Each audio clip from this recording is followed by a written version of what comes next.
On the evening of October 26, 2023, at 6:35:42 p.m., an emergency call came into the police department of a small town in New Mexico near the Navajo reservation.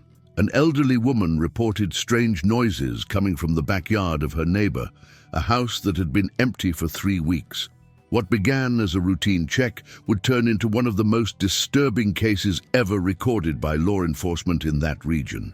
Officer David Marsh was 34 years old and had 7 years of experience in the department. He was known for his meticulous and calm approach in high-pressure situations. On that cold October night, he was assigned to check the property at 1847 Cedar Street. The house belonged to Margaret Whitfield, a retired teacher who had gone to visit her daughter in Phoenix and wouldn't be returning until early November. Neighbors had the keys for emergencies and watered the plants occasionally. When Marsh arrived, the sun had already completely set. The temperature had dropped to about 4 degrees Celsius, and a thin mist was beginning to form on the deserted streets of the residential neighborhood. Margaret's house was a typical 1970s brick building with a small front garden and a white-painted wooden fence surrounding the property. All the lights were off, as expected. The officer activated his body camera before exiting the patrol car. The footage shows him walking through the front yard, shining his flashlight into the front windows. Everything seemed normal. The curtains were drawn, there were no signs of forced entry, and the front door was locked. Marsh proceeded along the left side of the house, methodically checking each window. That's when he first heard it. A scratching sound, like long fingernails being dragged against wood. The noise came from the back of the property. Marsh paused, adjusted the volume of his radio, and continued moving forward cautiously. The grass in the yard was high. It hadn't been cut in weeks, and his boots made a slight and crunching sound with each step. The scratching sound stopped. Then came the second noise, a kind of heavy, guttural breathing, but with a strange quality that sounded neither completely animal nor completely human. It was rhythmic, but occasionally interrupted by a dry click, as if something were snapping its jaw. Marsh drew his service weapon, keeping the flashlight aligned with the barrel. His breathing, captured by the body camera microphone, had quickened slightly. The back of the house had a small wooden porch with 3 steps leading to a frosted glass door. The door was ajar. Marsh knew Margaret always locked everything before traveling. She was meticulous about security after the house next door had been broken into 2 years earlier. Someone or something had opened that door. The officer announced his presence. His voice echoed in the silent yard, firm but cautious, identifying himself as a police officer and ordering anyone present to come forward immediately. There was no verbal response, but the sound of heavy breathing continued, now clearly coming from inside the house. And then something happened that made Marsh hesitate for the first time in his career. A voice began mimicking his own words. It wasn't an echo, it was a deliberate but distorted repetition, as if being played back at a slightly off speed. The words were the same ones he had just spoken, but the tone was higher at the beginning and ended in a lower register, creating a feeling of profound discomfort.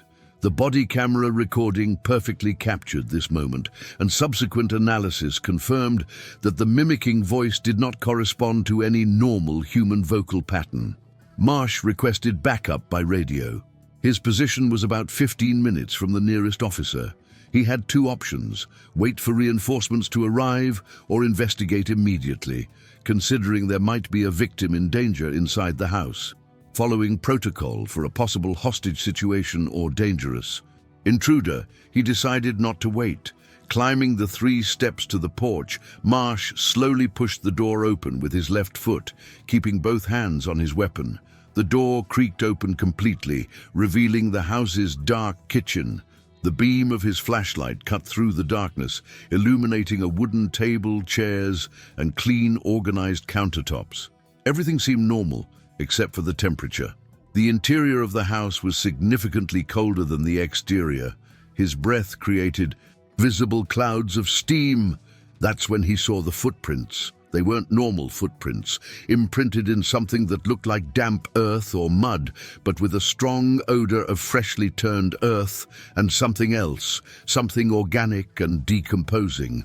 The marks weren't from shoes or boots. They were impressions of bare feet, but elongated in an unnatural way, with toes that seemed to have claws or extremely long nails. The footprints formed an erratic pattern around the kitchen, as if the creature had walked in circles, then stopped, then moved sideways in a way that human legs wouldn't normally move. Marsh followed the footprints with his flashlight. They led from the kitchen to the living room, where they stopped abruptly in the center of the room, near a brown leather sofa. There were no more footprints leading from there. It was as if whatever had made those marks had simply vanished or risen straight to the ceiling. The officer pointed the flashlight upwards, checking the clean white ceiling. Nothing. The sound of breathing had stopped completely. The house was in absolute silence now, the kind of silence that seems to press on the eardrums. Marsh moved slowly around the room, checking behind the furniture, keeping his back protected whenever possible. He checked the downstairs bathroom. Empty. The pantry, empty. Everything was in order, but that feeling that something was completely wrong only intensified. There was a staircase leading to the second floor. 13 steps covered with worn beige carpet. Marsh knew Margaret had 2 bedrooms upstairs, a bathroom, and a small office. He began to climb, testing each step before putting his full weight on it, trying to minimize the noise. On the 7th step, he heard it again. This time it wasn't breathing, it was a humming voice, a melody he vaguely recognized as an old lullaby, but sung in a discordant tone that made each note sound slightly off, slightly out of time. The voice seemed to come from the master bedroom, the door at the end of the second-floor hallway. The door was closed, but a faint pulsating light leaked from beneath it, as if someone were repeatedly lighting and extinguishing a candle. Marsh finished climbing the stairs and positioned himself beside the bedroom door, his gun pointed downwards in a low readiness position. He heard the singing stop. Then came a whisper, so low it was barely audible, but the body camera captured it. The voice whispered his full name, David. James Marsh, 3 times in a row, each repetition slower than the last. No one in that town called him by his middle name. His own mother rarely used it. Only official documents. How could anyone in that house know his full name? Marsh felt a chill run down his spine, but maintained his professional composure. He announced himself again, ordering whoever was in the room to leave immediately with their hands visible. The response was laughter. Not human laughter of joy or nervousness, but something that sounded mechanical and organic at the same time, as if multiple voices were laughing at slightly different frequencies, creating a discordant chorus effect. The laughter lasted exactly 7 seconds and then stopped abruptly. The officer decided to open the door. He turned the doorknob slowly. The door wasn't locked. He pushed it open quickly and entered the room in a tactical stance, scanning the space with his weapon and flashlight. The room was empty, completely empty. There was no furniture, no queen-size bed that should have been there, no built-in wardrobe, no Persian rug that Margaret always mentioned with pride. The walls were bare, without the landscape paintings that had always hung there. But the most disturbing thing was the floor. Where there should have been varnished wood, there was earth, pure earth, as if someone had dug up the floor of the house and filled it with soil from somewhere very different. And in the center of this earth, there was a perfect circle, approximately 2 meters in diameter, where nothing grew, where the earth seemed burnt or dead. Marsh instinctively recoiled. This made no sense. He had inspected this house 3 months ago, when Margaret reported a possible leak. The room was fine then, with all the furniture and the wooden floor intact. What had happened in 3 weeks? That's when he heard the sound coming from behind him, the sound of bare footsteps on the hallway carpet. Slow, deliberate steps, too heavy to be those of an average person. Marsh turned quickly, pointing his flashlight and gun into the hallway. What he saw tested his training and courage to the limit. At the end of the corridor, near the top of the stairs, there was a figure. It was vaguely humanoid, with the general form of a person, but completely wrong in every detail. The skin was a cadaverous pallor, stretched over bones that seemed too long, articulated in places where human joints don't exist. The head was bald and had an elongated oval shape, as if it had been stretched vertically. But it was the eyes that captured Marsh's attention and were recorded in disturbing detail by the body camera. The eyes shone with an intense red light, not reflected, but emanating from within, as if there were burning embers in their sockets. They did not blink. The creature had a mouth open in an impossible smile, showing teeth that seemed to have been filed into sharp points with dark, receding gums. The jaw seemed dislocated, capable of opening much wider than any human jaw. The creature was wearing clothes, and that was perhaps the most disturbing detail of all. It was dressed in a dark, formal suit, completely out of place given the grotesque nature of its form. The suit sleeves were far too short for its abnormally long arms, exposing pale forearms and hands with thin, elongated fingers, each ending in a dark, pointed nail. Marsh yelled at the creature not to move, his voice losing its firmness for the first time. The creature tilted its head to the side at an angle that would break a human's neck, the movement accompanied by a cracking sound of bones.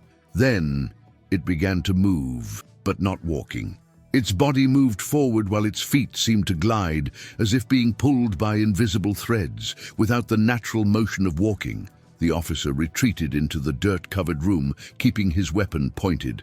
He knew he should shoot, that any protocol would dictate neutralizing such a threat, but something held him back, a primal instinct telling him that bullets wouldn't make a difference against it. The creature stopped in the doorway of the room. It stood there, completely still, except for its head, which continued making those impossible angular movements, as if studying Marsh from different perspectives. Then it spoke. Its voice was a mixture of guttural growls and distorted words, but clearly in English. She said she was expecting someone, but that Marsh wasn't who she was expecting. She said he had opened the wrong door at the wrong time, and that now he had seen things he shouldn't have seen. The creature spoke of having walked those lands long before houses were built, long before roads cut through the desert, when only his people knew the secret paths between places. Marsh tried to process the words while keeping his grip on the weapon, but his hands were visibly trembling. The creature took a step into the room, its bare, deformed foot pressing into the earth. When it touched the ground, the surrounding earth began to move, rippling as if something was stirring just beneath the surface. That's when the backup arrived. The sound of approaching sirens broke the moment. The creature stopped, its head turning toward the window with a movement so quick it seemed supernatural. The red and blue lights of the police cars began to illuminate the room through the thin curtain. The creature looked back at Marsh, and for the first and only time, it blinked. It was a slow, deliberate movement of its pale eyelids, covering and uncovering those bright eyes. Then she smiled even wider, the skin at the corners of her mouth tearing slightly with the effort, small drops of a dark liquid trickling down, and she simply turned and walked to the opposite wall of the room. Marsh yelled for her to stop, but the creature didn't hesitate. She walked straight into the wall, her body passing through the drywall like smoke, leaving only a slight disturbance in the air and a strong odor of wet earth and decay. The other officers found Marsh still in the room, his gun pointed at the empty wall, in a state of shock. The body camera had recorded everything. In the following days, investigation teams searched the house. The room that had been filled with dirt was normal again, with all of Margaret's furniture in place, the wooden floor intact, with no sign that anything unusual had occurred. The footprints in the kitchen had disappeared. There was no physical evidence that anything had been there besides the camera recording. Experts analyzed the video. Some alleged tampering, but forensic tests found no signs of digital editing. Others suggested carbon monoxide-induced hallucination, but detectives found no abnormal gases in the house. Anthropologists familiar with Navajo folklore viewed the recording and remained silent, refusing to comment officially, only murmuring words in their native language and making protective gestures. David Marsh never returned to active duty. He was placed on psychological leave and eventually retired due to disability. He moved to another state and rarely speaks about that night. In one of the few interviews he gave, he simply said that there are things walking among us that don't follow our rules, that use our forms but are not like us, and that some doors, once opened, reveal truths that the human mind wasn't made to fully process. The house on Cedar Street was sold by Margaret a month after the incident. She never stayed there again. It had 5 different owners in the following months, none staying more than a few weeks.